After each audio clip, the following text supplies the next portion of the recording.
Welcome to the Leadership Snapshot Podcast. I'm your host, Dr. Sarah Andreas.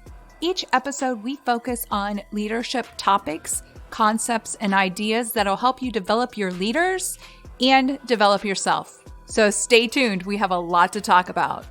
And today I want to talk to you about 3 reasons your organization might be struggling to develop leaders. The first reason is that your company is not currently in growth mode. Now, we all know that in business, you're either growing, you're dying, or you're stagnant. Now, a lot of people might say, oh, we're not stagnant. We've just chosen to stay this size, which is fine if you're not planning on doing anything else the rest of the time that you're in business. Because here's the truth. If you're just hanging out at the same level, you haven't grown any, but you haven't declined any, your competitors are all growing and growing aggressively. So the chances are they'll outpace you and they'll start to take away the business that you currently are relying on just to stay steady. So you need to be in a growth mode. Another reason might be is that you are in growth mode, but all the current leaders in your organization are years away from retiring. So emerging leaders in your organization, when they look around and they say, hey, are there any growth opportunities here for me? See all these people who are never going to retire and think, oh my gosh, I'll never get a promotion here.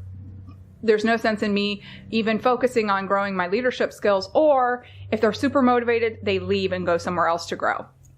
So here's what you can do if this is the case for you. Number 1, if your organization is not currently in growth mode, come up with some strategies to get that ball rolling again. Even if it's little growth and little opportunities, it gets people excited about the potential.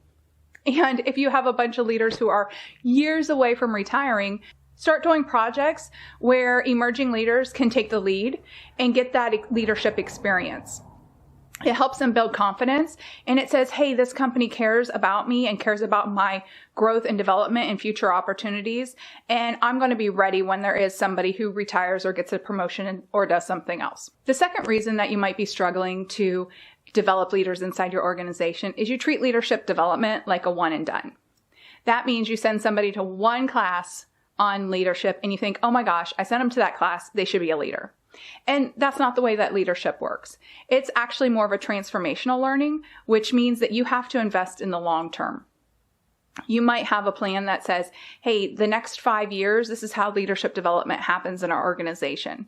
Now, that's not to say you shouldn't send people to those little classes that are just one-day classes or even conferences and things like that, because those do 2 things for you. They plant seeds that can start the person thinking about ways that they can show up differently in the world. And the other thing is it makes the employee feel like you are investing in them. And it gives them a sense that, hey, this company believes in me. They believe I have something to offer and they think I'm a good investment.